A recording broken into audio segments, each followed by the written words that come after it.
लिंग या घटकावर आधारितच हा प्रश्न आहे बघा, की निश्चितपणे स्त्रीलिंगी नसणारा शब्द कोणता?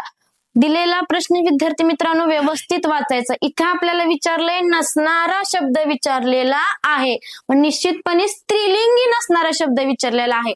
मग आता आपल्याला बघा निश्चितपणे स्त्रीलिंगी नसणारा शब्द कोणता आहे? घार. घार या शब्दाला आपण तो, ती, ते या सर्वनामापैकी जर एखादं सर्वनाम जोडलं तर काय येणार आहे?